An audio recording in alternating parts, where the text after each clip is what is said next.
Eu sou Jussara Marçal e você está ouvindo Por Trás do Disco no podcast Vamos Falar sobre Música.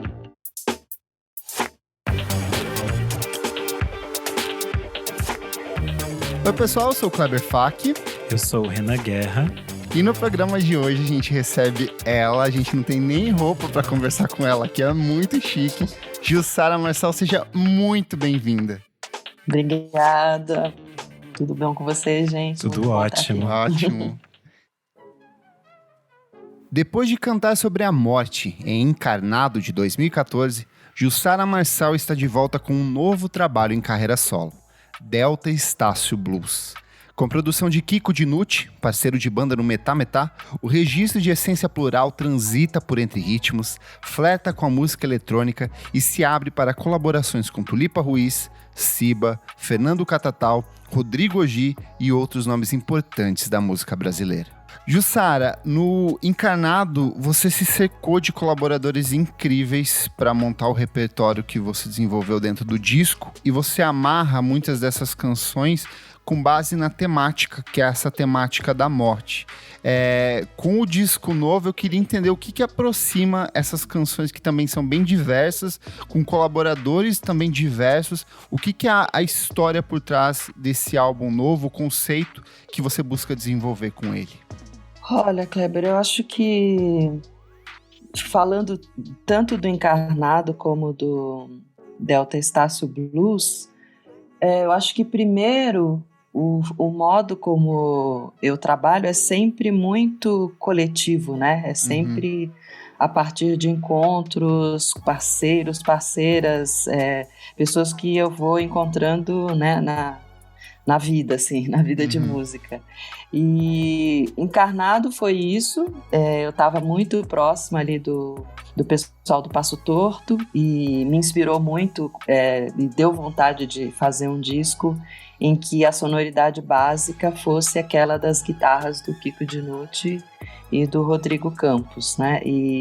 Mas não tinha nada, isso que se percebeu depois, que era um mote muito central do disco, que era o falar da morte, não foi algo que eu defini, que eu construí a partir disso, né? Foi natural. Isso foi algo que a gente percebeu depois, né? Foi todo um processo de elaboração dos arranjos a partir de músicas que iam surgindo ali do repertório de coisas que eu sempre quis cantar ou que apareceram na hora para eu cantar. A música que abre o disco do Rodrigo, por exemplo, foi uma música que ele me apresentou assim, quando a gente começou a ensaiar para o disco. Então, tinha essas coisas, tanto músicas mais antigas, né, Itamar, que eu já queria, como outras coisas que foram surgindo ali no fazer do disco. Sim. E no caso do Delta Estácio Blues, o processo se definiu primeiro pela parceria com o Kiko Dinucci, né? A gente começou junto desde o primeiro clicar no botão para dar o início do disco. Foi sempre... Desculpa te interromper, mas claro. Quando foi que começou? Só pra gente ter uma noção de tempo, porque o Encarnado saiu em 2014, o Delta Estácio Blues saiu agora. Quando que começou a gravação desse álbum novo? O processo de construção dele começou em 2017, agosto de 2017. Tem exatos 4 anos, exatamente. Mas ele era um disco que desde o início a gente sabia, né, isso que eu estava falando, eu e o Kiko, desde o início a gente sabia que ia ser um processo longo, porque a gente se dispôs a produzir o disco a partir desses elementos que a gente mesmo tinha que entender como é que ia funcionar no fazer ali do disco, né? Pegar sample, pegar riffs soltos, pegar ruído, pegar ambiência e a partir disso construir as bases que só a partir daí fariam surgir as canções, né? Então era todo um processo que a gente não tinha ideia de como as coisas iam andar, se ia ser rápido, mas de cara parecia que era um negócio a longo prazo. Sim. Por conta do jeito que a gente tinha a ideia de fazer para para construir a base, e também porque ele estava sendo feito em momentos que tanto eu como o Kiko, com os trabalhos pessoais, com o Metametá, a gente estava muito envolvido em muita coisa, né? Então era um disco que a gente ia fazendo nas brechas de tempo, né? Então tinha lá um dia livre, a gente se juntava, até porque a gente é vizinho, aqui é fácil fazer isso. Legal. Vocês são vizinhos de prédio, é isso? Exatamente. Legal. Aí é só falar, desce aí ou sobe aí, que já tá tudo. E como que foi pra você, no sentido de... Esse é um disco que eu sinto que tem uma participação muito maior sua, no sentido, desde a coleta dos samples que você contou agora, até na própria processo de composição de letras e tudo mais dentro de estúdio, o que difere dos outros trabalhos pra isso? Como que foi esse processo pra você, assim? Então, acho que o fato dele ser assim, né, todo construído muito paulatinamente, e eu sempre junto do Kiko de produtor musical, isso foi me dando ferramentas para mexer em todas as etapas, né? Desde essa inicial de construção das bases, vários samples sou eu que coloquei, ou eu que recolhi, coisas que eu toquei durante o processo, e daí a sequência é meio natural até, né? Então, você tá ali fazendo, você imagina uma melodia, e aí aquela melodia já fica, e a partir de uma melodia que o Kiko faz, eu ponho uma letra, ou a gente mandou uma letra pro Negro Léo fazer, e aí o Negro Léo devolveu, a gente mexeu em coisas, eu mexi em coisas da letra, então era tudo muito orgânico, compartilhado, né? E tudo muito mexendo em todas as etapas da construção do disco. Sim. Acho que dá pra dizer isso. Essa relação que você tem com a música eletrônica, que fica muito ressaltada dentro do disco, como que é pra você esse universo de... Porque você vem de uma sonoridade muito orgânica, você fez poucos meses antes da pandemia uma apresentação acústica totalmente desplugada do Encarnado. Como que é pra você entrar nesse universo sintético de batida? Eu até brinquei quando eu postei do seu disco que chegou a rainha do trap. Do trap, a gente riu muito com isso. Então achei muito engraçado, assim, você brincar com... Você que tem uma voz muito potente, brincando com autotune e com umas coisas que são totalmente o oposto desse outro universo onde você estava bastante imersa, né? Uhum. Então, Kleber, mas na verdade eu acho que esse mexer nos botões, nos efeitos, nos pedais já estava vindo. Sim. O show que eu fiz com o Kiko e a Thaís Nicodemo, com o repertório da Brigitte Fontaine, já é um show que eu uso...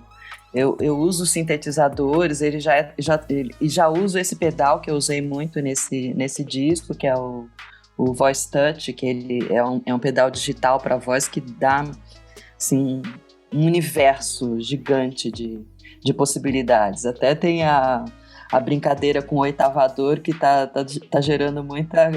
Quando chegar a faixa, eu vou falar sobre isso. Mas é isso, o que talvez defina seja o gosto que eu tenho por explorar possibilidades de uso da voz. Então, então, isso se dá no universo absolutamente acústico, como foi esse Encarnado que você falou, no centro da Terra, as pessoas, a plateia no palco, era... Né? Então... Eu vi esse show, foi o último show que eu vi antes de começar a pandemia. Foi eu tava assim na primeira fileira, foi um negócio surreal. Muito especial, né? Porque e eu saí dizendo pra todo mundo ir ver, e aí na semana seguinte a pandemia começou, eu falei assim, ninguém vai poder ver de novo o que eu vi, gente. E a gente ficou também muito chateado, assim, porque eram muitas possibilidades que surgiam ali. Aquele era um primeiro e a gente tinha ideia de chamar pessoas para participar, ia ser uma festa, assim, de possibilidades de experimentação dentro do repertório, né? Mas aí a pandemia fechou tudo. Mas, ao mesmo tempo, o uso desses elementos eletrônicos já estava no show da Brigitte. Ele está muito presente num show que eu fiz durante a pandemia, que eu fiz um show que eu chamei Solo Memo, que era só eu, assim, em casa, mexendo com as coisas que eu tinha em casa, né? Então, como não dava para sair para fazer show, eu inventei de fazer um show só de voz, mas aí para trazer alguma interessância, digamos assim, eu resolvi colocar na roda coisas que eu poderia tocar de uma maneira simples que fosse, mas que já desse algum elemento de, né, sonoro, assim, que desse um outro colorido. E aí eu usei a SP440, eu usei os synths, aí toquei piano, fiz várias coisas assim, com essas possibilidades tanto acústicas como eletrônicas, né? Então, na verdade, as coisas, elas caminham meio juntas, assim, sabe? E eu acho que o que talvez defina seja esse gosto por experimentar mesmo possibilidades de timbre, e eu acho que isso é a característica principal do Delta Estácio Blues, tanto o desejo meu como do Kiko de experimentar outros timbres, para além do timbre da minha voz, para além do timbre da guitarra dele, do timbre das coisas que a gente já tocava e assim por diante. Nesse processo de experimentação de sons ao lado do Kiko, vocês fizeram muitas captações de áudios, de ruídos, de samples, meio que uma coleta mesmo experimental. Eu queria entender um pouco mais como foi esse processo, se vocês se comunicavam, se trocavam, iam gravando, iam ouvindo juntos, iam construindo essas sonoridades. Sim, era uma coisa de obsessão por gravar tudo que surgisse de som. O passarinho tocou ali na árvore, nossa, esse passarinho tem um som interessante, vamos gravar o passarinho. Era nesse nível, assim. Você ia fazendo direto no celular ou pegava com o microfone? De todo jeito. Eu gravava no celular e no celular passava pro live. Aí coisas de disco, né, de vinil, que eu tirava um dia aqui, ficava baixando um monte de coisa de som de disco. Cacos mesmo, né? Sim. Trecho do baixo, pegava uma percussão interessante. E foi a partir daí que tudo surgiu, mas muito era uma ideia de como se você fosse num mercado assim e trouxesse um monte de coisa para casa e aí só ali que você, bom, agora o que eu vou cozinhar com isso tudo que eu trouxe aqui, sabe? Não tinha nada determinado, tinha um monte de coisa e aí na hora de sentar para fazer a música a gente ia lembrando, tem aquele som lá, talvez isso encaixe, a gente ia experimentando possibilidades, nossa, encaixou, ou não encaixou, vamos tentar aquele outro, era assim, bem de construção tijolinho por tijolinho mesmo.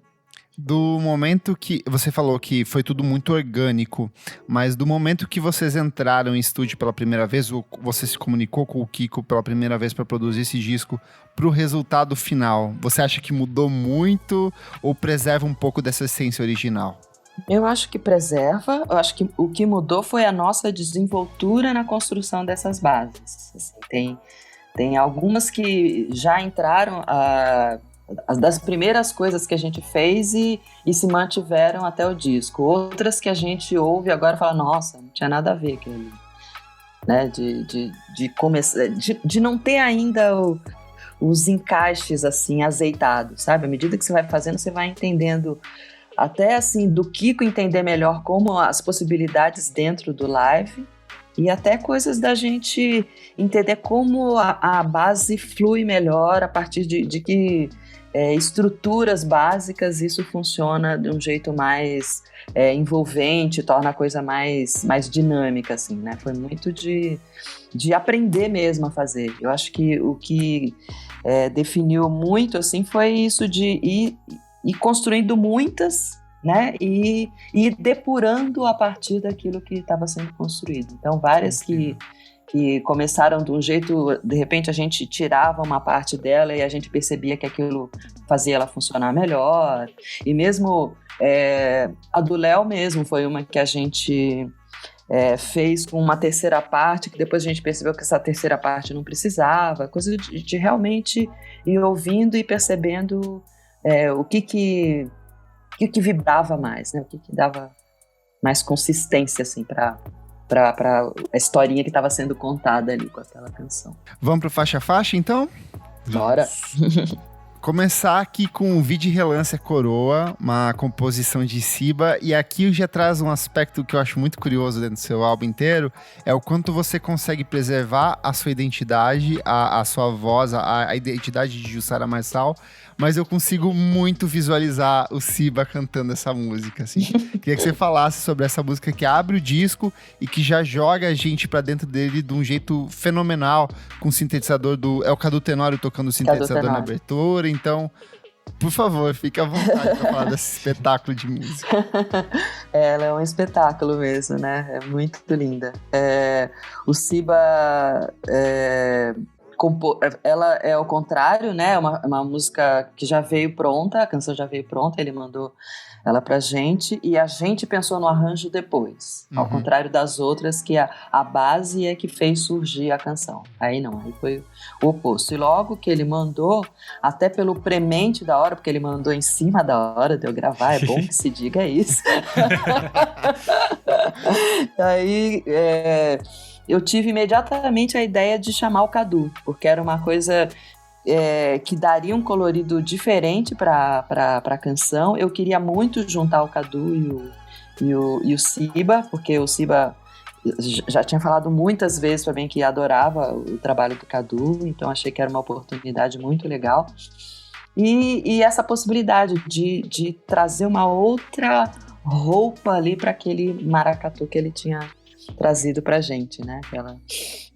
Aquela canção tão do universo ali da Mata Norte, né? Então foi essa junção, eu achei muito interessante. E acho que o que você fala da minha voz encarnando algo de Siba, eu acho que quando eu vou cantar, né? Ou eu vou cantar Siba, ou eu vou cantar Tulipa, eu sempre busco, vou cantar o Gi, eu sempre busco me identificar com esse artista ali que eu tô, né, de certa forma, homenageando quando eu canto, né? Então acho que por isso que talvez você perceba aí a presença dele, porque de verdade ele tá.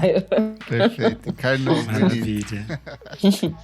Vamos então para a faixa de número 2, que é Sem Cais, que tem a composição que a gente já comentou aqui do Negro Léo, mais você e o Kiko Dinucci. Aí eu queria que você contasse um pouco como foi esse processo que você falou, que foi meio de construção, né, de troca. Isso.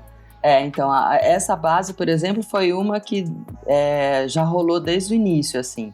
E a gente fez a melodia, né, eu e o Kiko, e ela tinha esse caráter mais frenético, assim, que eu achei que tinha a ver com o Negro Léo. E aí a gente chamou, o Léo até ficou meio assim, nossa, mas eu não costumo fazer letra e tal. Eu falei, mas faz essa aí que vai dar certo. e encaixou muito, né, ele fez uma letra espetacular, assim, né, então foi muito... Eu achei curioso como elas duas dialogam com esse aspecto de redes sociais e dessa realidade falseada na mesma semana que o Caetano lança o Anjos Tronchos, assim. Então, esse sentimento desse olhar para as redes sociais, ele tá circulando pela cabeça de todo mundo, assim. Achei muito interessante. Eu acho que sim. E o Léo tem um olhar muito agudo, né, para contemporaneidade. Ele tem um jeito de falar, de refletir sobre isso, que é sempre muito forte, né? Então, eu acho que isso tá presente aí, né? Esse mar de informação que a gente vive tão disperso e meio sem cais, justamente. Sim, perfeito.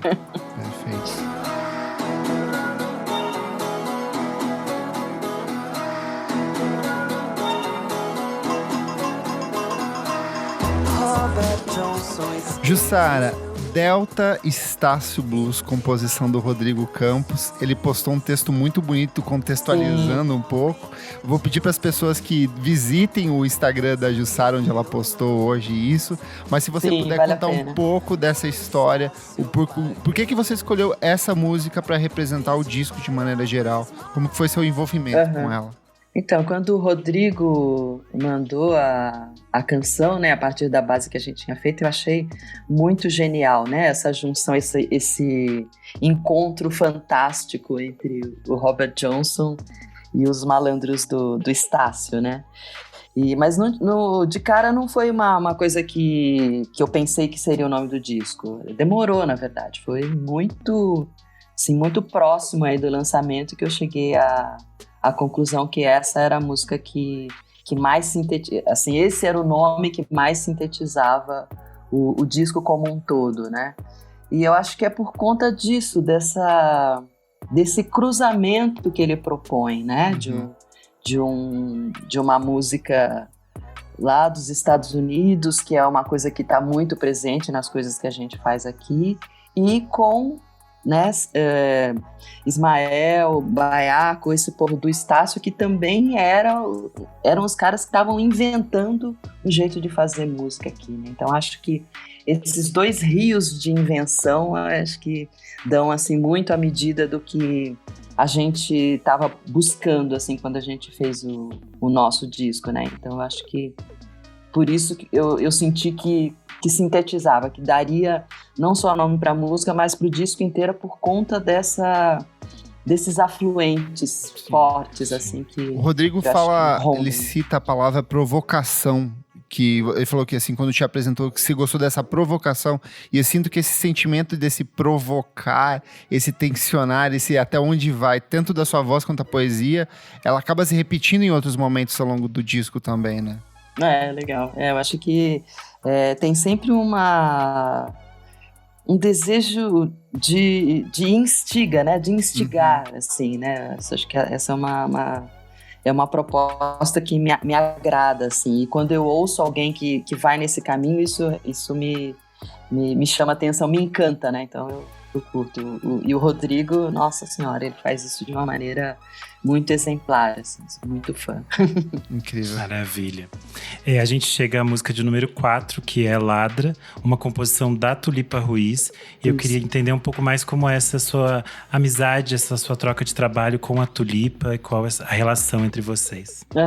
A gente se encontra muito, né, de bastante tempo, assim, de eu participar, o Metametá participar do disco dela, a gente cantar junto em participações em outros shows, o som de improviso livre e spoken word do Rodrigo Brandão, a gente já participou de vários, né, então tem muito amor em jogo, assim, né, a gente já sou muito apaixonada por ela há bastante tempo, assim, né, e sempre essas possibilidades de criar juntos sempre estiveram latentes, de certa forma, né? E a gente já estava no processo do disco, eu e o Kiko, e um dia eu lembro que a gente estava voltando de um ensaio, e o Kiko e eu recebi um WhatsApp dela, assim, olha, fiz essa música aqui, achei que tinha a ver com você, vê aí o que você acha. Aí eu achei sensacional, a gente no dia seguinte já sentou na frente do computador e fomos pensar numa base, e aí essa igual a do Siba, foi uma canção que veio, né, completa, e aí a gente pensou num arranjo para ela. Então foi isso, assim, ela já veio prontíssima. A gente só pensou num arranjo que dialogasse com a história do disco como um todo, né? Então... Eu me senti muito orgulhoso ouvindo ela, porque eu fui ouvir do disco de primeira, assim, inteirinho. Aí eu falei, essa música é da Tulipa Ruiz. E aí eu fui olhar as créditos e falei, era dela mesmo. Fiquei muito orgulhoso, assim. Ótimo. Vamos pra quinta faixa. E que escolha sensacional de você anunciar esse disco com essa faixa do Rodrigo G. É um rap de primeiríssima, assim, todo adaptado a um universo um pouco mais feminino do ponto de vista, principalmente quando a gente chega nessa citação aqui, o Bill aqui. Como que veio essa letra? E ela faz muito jus ao disco. É um crash, é uma pancada, a gente sente o peso da rima, do jeito que você impõe a sua voz. Sensacional. Conta um pouco pra gente, Jussara. Bom, a gente convidou, né, o Oji para fazer. Tinha uma coisa anterior, que até foi uma coisa que eu postei no Instagram também, que foi um encontro antes com o Rodrigo Brandão, justamente. Que foi alguém que ouviu a base e ficou apaixonado por ela e sonhou com coisas. Então, um dia ele veio aqui para ouvir as coisas e trouxe, né, o poema que ele tinha escrito, inspirado pela base que a gente tinha feito, e tinha essa coisa do crash, da colisão, do peso, do aço retorcido, já tinha essa ideia. Seu braço é uma arma que tem alto calibre, mas só que agora eu assino a sua eutanásia. A minha ira é um câncer que não te deixa livre. Meu punho colide, quando a gente convidou o Oji, a gente passou esse mote aí pra ele usar se desse vontade, se achasse que tinha a ver. E aí foi muito maravilhoso que, além dele usar de uma maneira muito precisa, né? As imagens são fortíssimas, ele ainda fez isso de um eu da canção ser um eu feminino, né? Sim. Então, na verdade, é uma mulher que fala desde o início que vai quebrar a cara do cidadão, mas isso só se revela lá no final, quando ela fala Beatrix Kiddo. Eu achei sensacional, né? E para gravar foi uma coisa de ficar... É sempre isso, né? De ouvir muito a pessoa que eu tô homenageando, de certa forma, quando eu canto, né? Então, ouvir muito a guia que ele tinha mandado da música. E fiquei pensando... Também uma coisa que me inspirou para gravar a voz do jeito que ela sai aí é que eu acho que essa base ela tem uma pegada Beastie Boys, assim. Ela é bem pulsante, ela vai pra frente, assim, E aí eu fiquei imaginando que a voz que eu tivesse que fazer tinha que ter aquela pegada Beastie Boys também, meio exasperado, né? Tem uma coisa meio que você tá falando pra longe, assim, você tá falando pra alcançar alguém lá longe, assim, meio esse som do exaspero da voz. Não chega a ser um berro, né? Não é que nem o Encarnado, que chega o momento do grito mesmo. Aí é uma coisa, é uma voz exasperada ali, com raiva. E sabe o que eu acho muito curioso? Ao longo da última década, você circulou num monte de disco de rap. Você participou de trabalho do Emicida, você participou de trabalho do próprio Oji, você cantou ano passado com o Marcel D2, e aí você teve que você mesma lançar o seu rap, porque nunca tinha rolado. Não há mais o que fazer, né, Cleber? Tem que fazer. Bom, agora eu vou ter que fazer isso também. Perfeito. Eu acho que eu sou muito fã, né? Então eu sempre tive próxima por curtir muito. E aí acabavam me chamando para fazer o próprio Oji, né? Eu já fiz. Correspondente de guerra. Refrão ele, né? Isso, já fiz refrão de música dele. A gente já cantou junto no rap que ele fez pro disco do Thiago França e também no rap que ele fez pro disco do Kiko, no Rastilho, né? Então já tinha uma proximidade, assim, né? Então foi a coisa de me aventurar. De novo, é aquilo que eu falei no início, né? A coisa de experimentar possibilidades da voz. Então eu já tinha cantado um rap antes, que foi o Negro Drama, trechos do Negro Drama, dentro do universo da música vocal, que foi um arranjo que eu fiz quando eu cantava no Vesper Vocal, um grupo do qual eu fazia parte, né? Então eu escolhi trechos do Negro Drama e aí eu fazia esse rap, mas um assim feito especialmente pra mim foi nossa, que estreia, né?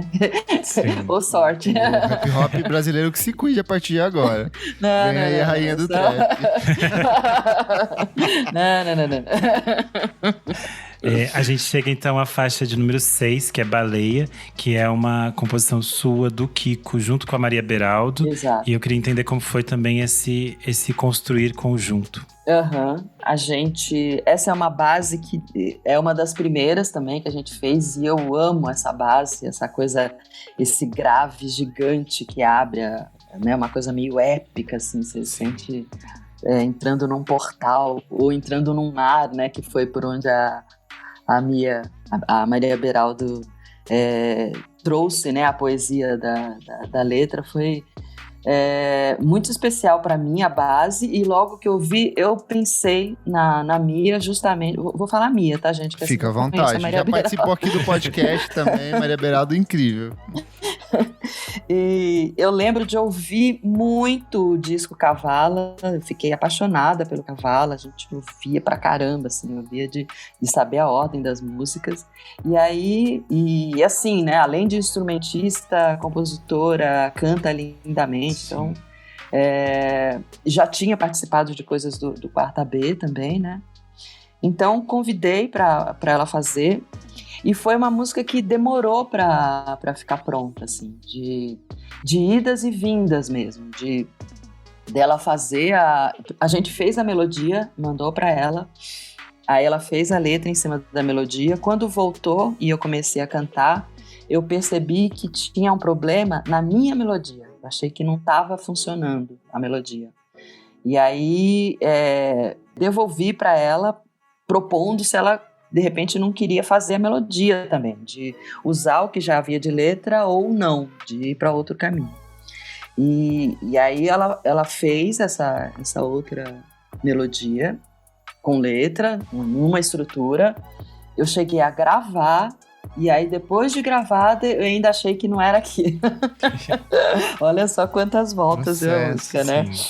E aí já estava quase desistindo dela entrar no disco. Ela ficou na berlinda assim por muito tempo. Ficou bem na berlinda, assim, não, acho que Baleia não vai entrar, porque tinha isso, eu achava que não estava resolvida ainda, né? Sim. E só que um dia foi bem uma coisa de estalo, né? Quer dizer, estalo, a gente fala que é um estalo, acendeu uma lâmpada, mas não é isso, é porque você fica ali com o negócio girando na cabeça e uma hora a coisa funciona, né? E foi isso, aí eu tive a ideia de pegar parte da melodia daquela vez anterior, coisas que a gente tinha feito, que eu tinha desencanado e falado para ela fazer outra. Eu peguei pedaços dessa e juntei com o que ela tinha feito, e aí deu a liga que eu precisava. Olha a misturinha do disco aí de novo, esses fragmentos. E aí eu gravei desse jeito, já gravei aqui nem voltei pro estúdio do Bruninho, a gente fez em casa mesmo, eu e o Kiko, no estúdio gambiarra dele. Regravou as vozes e essa que tá valendo aqui. Perfeito. Maravilha. E La Femme Berbe, o Jussara, essa música francesa, que é uma interpretação, né? Sim, é um cover da Brigitte Fontaine, justamente desse show que eu falei pra vocês, né? Que eu cantei repertório da Brigitte de vários discos, né? Principalmente Sim. do disco Comme la Radio, mas outras coisas também entraram no show. E músicas... A própria Thaís participa dessa, não é? A Thaís Nicodemo toca nesse show e tocou no disco também. Então é uma música que ela tem uma força, assim, e além da força que a música só já possui, no show a gente fazia essa junção dela junto com o Oi Cats do Tantão, que era um momento muito legal do show.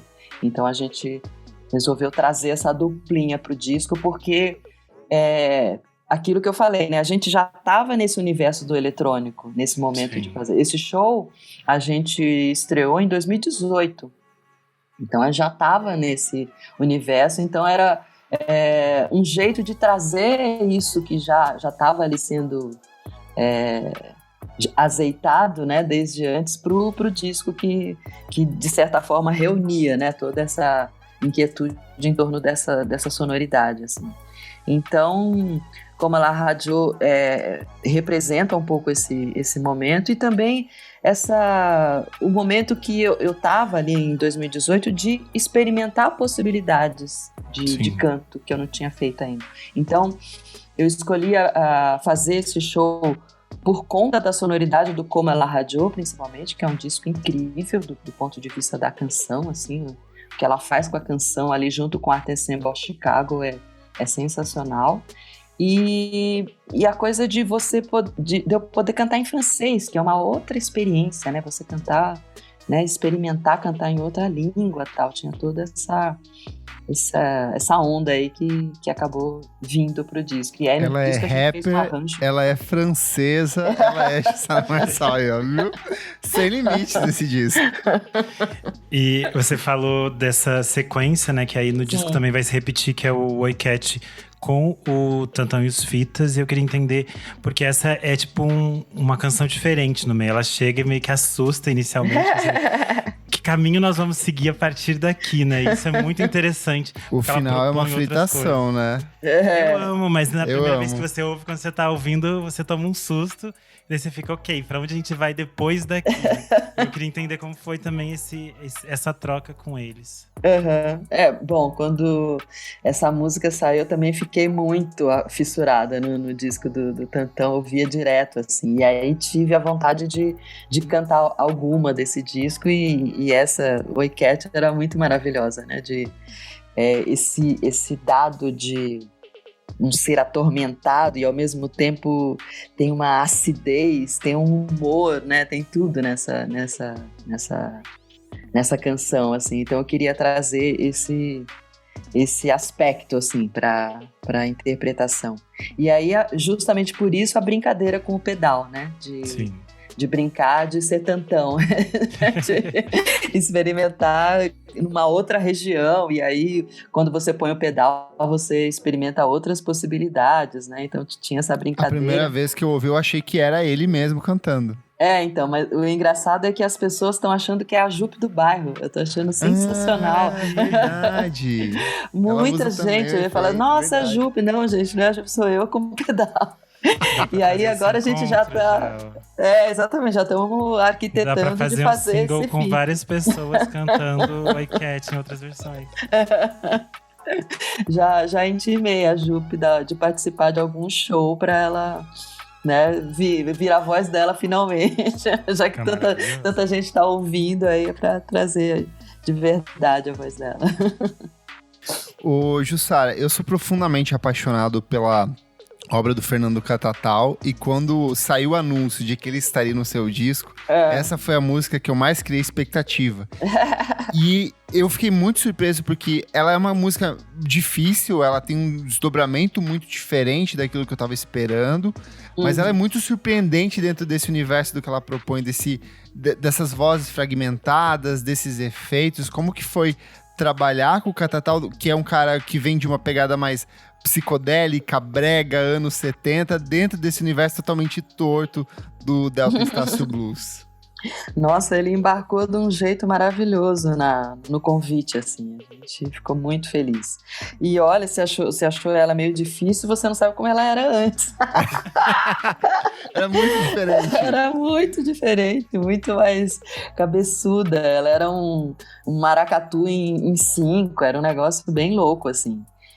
Só que ela tinha esse lance que é do universo do brega, né? Ela tem uma coisa, tem um ethos ali que tinha a ver com esse universo. E aí eu achei que teria a ver chamar o Catatal, e ele topou de cara, assim. E num primeiro momento, de novo, assim como foi com a Mia, num primeiro momento o pedido era para que ele fizesse só a letra. A gente já tinha feito uma melodia, e de novo aconteceu de voltar e eu achar que a letra que eu tinha, a música que eu tinha feito não era tão legal, não estava funcionando assim. E aí devolvemos para ele, tipo, olha, não curti, mas a segunda parte tá legal, mas a primeira acho que a gente vai tirar. Se você tiver alguma ideia para fazer outra coisa, manda ver. E aí não só ele teve ideia de fazer outra coisa, como ele fez o arranjo maravilhoso. Então ela tinha uma base toda densa, assim. E aí ele tirou tudo, né? Fez, né, uma brincadeira com baixos, né? Uma coisa bem com tambores, umas coisas muito no grave ali, brincando com essa sonoridade. A voz dele no grave também, né? Uma região que não é usual dele. Então o arranjo foi todo dele.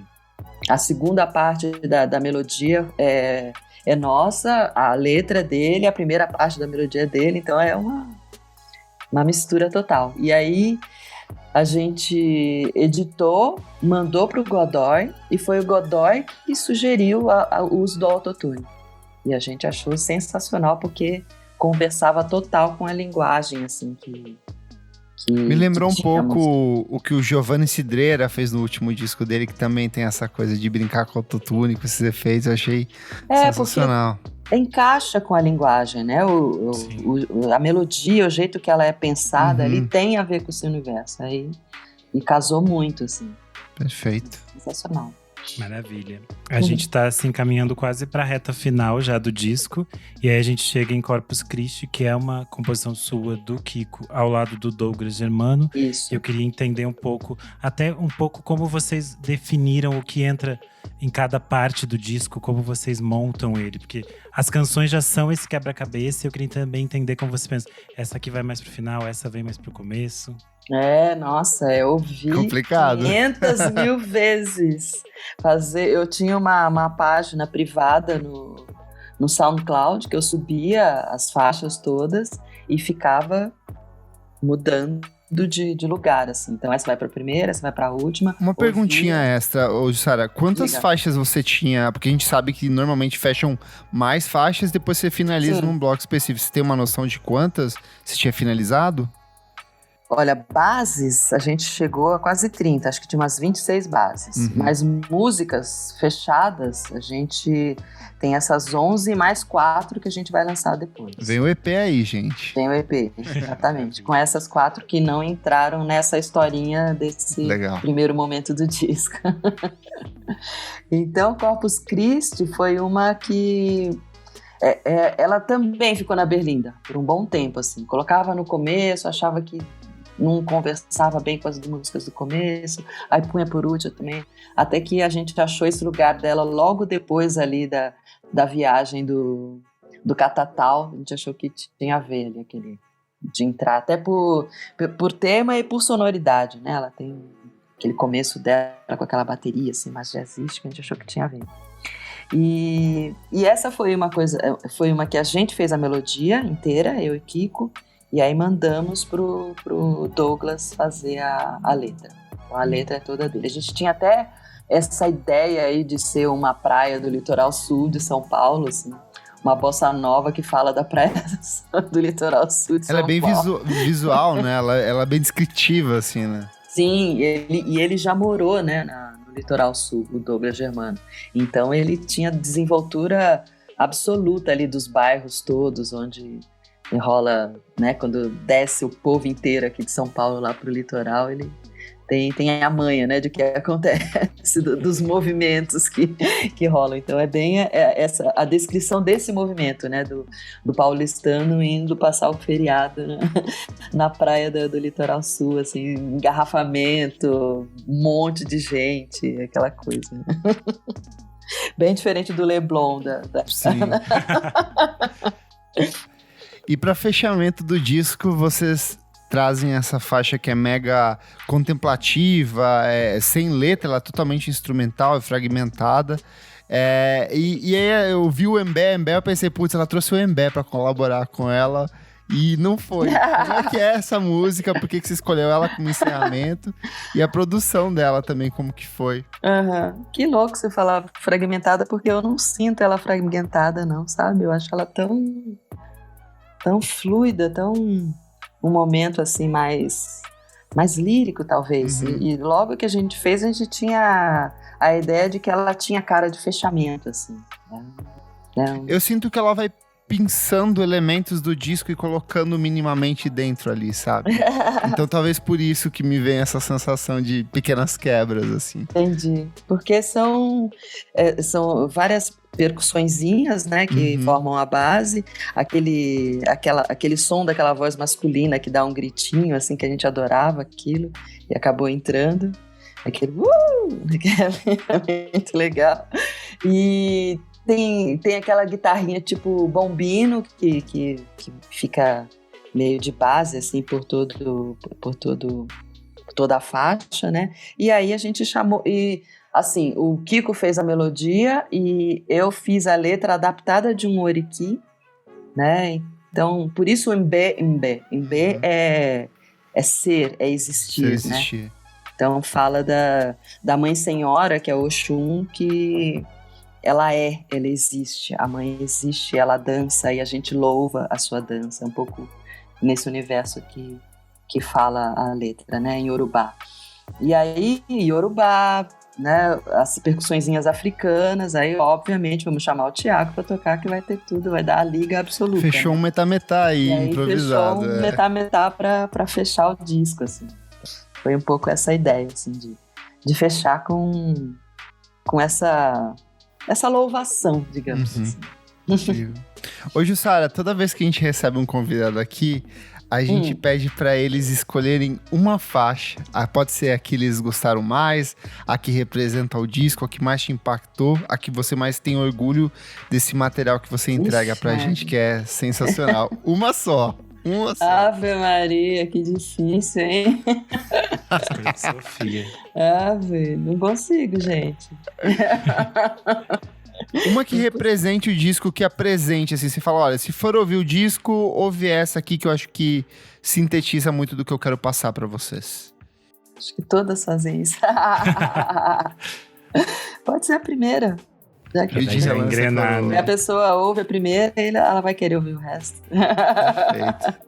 Jussara, muito obrigado por conversar com a gente aqui. É uma honra. Eu e o Renan, acho que a gente já perdeu horas citando, referenciando e falando sobre você nas nossas vidas. Tinha profundamente apaixonado pelo seu trabalho. Então, muito obrigado por ceder esse tempo para conversar com a gente. E eu vou te pedir para abrir espaço aqui onde as pessoas podem ouvir esse novo álbum, onde as pessoas podem te seguir, suas redes sociais. Fique à vontade, por favor, para falar do seu trabalho. Eu acho que é isso aqui. Estou em todas as redes e o disco também está em todas as plataformas. É só chegar. Vai ter o show, né? A gente gravou o show do que disco. Legal! Vai ser dia 7 e vai ao ar no meu canal do YouTube. Então, quem tá curioso aí para ver todos aqueles samples, como é que eles vão ficar no show, tem que assistir. Perfeito. Maravilha. Muito obrigado, Jussara. Eu que agradeço, gente. A gente agradece demais. O Por Trás do Disco é um programa paralelo do podcast Vamos Falar Sobre Música. Apoie a gente em padrim.com.br para ter acesso a esse e outros programas com muita antecedência. Muito obrigado pela sua audiência e até a próxima edição. Tchau, tchau. Até a próxima. Valeu.